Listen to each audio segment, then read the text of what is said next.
नमस्ते, good morning. म Karishma Pandey, Educare कन्सल्टेन्सीदेखि। आज हाम्रो 3टा भिजा लागेको छ युकेको। सबैजनालाई कङ्ग्रेचुलेसन्स एकचोटि फेरि। र म सानो इन्ट्रोबाट चाहिँ स्टार्ट गर्छु। Okay ma'am. मेरो नाम चाहिँ प्रिया पाण्डे। मेरो रिजेन्ट कलेजको भिजा लागेको हो। कोर्स चाहिँ मेरो masters in social care health and well-being. My name is Aruna Chetri. My course is MSc Social Care Health and Wellbeing. My college name is Regent College London. मेरो नाम चाहिँ बाबुराम सुवेदी, मलाई सुशान्त सुवेदी पनि भन्छन्। अनि मेरो युनिभर्सिटी चाहिँ बिबिबी युनिभर्सिटी र मेरो कोर्स चाहिँ MSc management with extended course हो। आज 3जनाको भिजा लागेको छ अप्रिल इन्टेकको लागि। आई थिङ्क हामीले 3 महिना जति लगभग प्रोसेस टाइम लाग्यो होला। म्यामको त आई थिङ्क 1 महिनामै भयो क्या है, उहाँको चाहिँ 1 महिनामै भयो।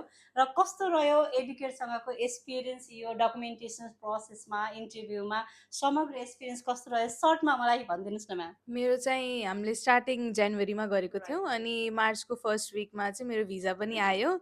भिजा चाहिँ विदिन 2 डेज अफ लन्चमेन्ट आएको थियो। अनि एकदम इन्भाइरोमेन्ट फ्रेन्डली, एकदम आउँदा पनि रमाइलो, एकदमै रमाइलो एक्सपिरियन्स रह्यो। मेरो एक्सपिरियन्स भन्नुपर्दा चाहिँ करिश्मा म्याम, रोशनी म्याम एकदमै सपोर्टिभ, फ्रेन्डली अनि फ्यामिली टाइपकै क्या। मलाई चाहिँ यहाँ आएर कहिल्यै पनि अप्ठ्यारै भएन क्या, म्यामहरू यति फ्रेन्डली हुनुहुन्छ। अझ मेरो त इन्टरभ्यू ओभरअल के यति धेरै हेल्प गर्नुभएको छ, धेरै नै गर्नुभयो। एकदम हेल्पफुल नेचरको, सपोर्टिभ, फ्रेन्डली, फ्यामिली टाइपको हुन्छ।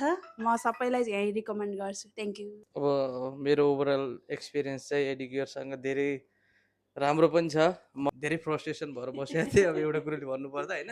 अनि घुम्दै बुझ्दै जाँदाखेरि चाहिँ अब एडुकेयर कन्सल्टेन्सीसँग चाहिँ आएर यहाँ चाहिँ अब काम गर्दै जाँदाखेरि उहाँहरू स्पेसल्ली रोशनी म्याम, करिश्मा म्यामहरूले धेरै सहयोग गर्नुभयो। मलाई चाहिँ अब राति 7 बजेसम्म इन्टरभ्यू हुँदा पनि म्याडमहरूले गाइड गर्नुभयो मलाई होइन।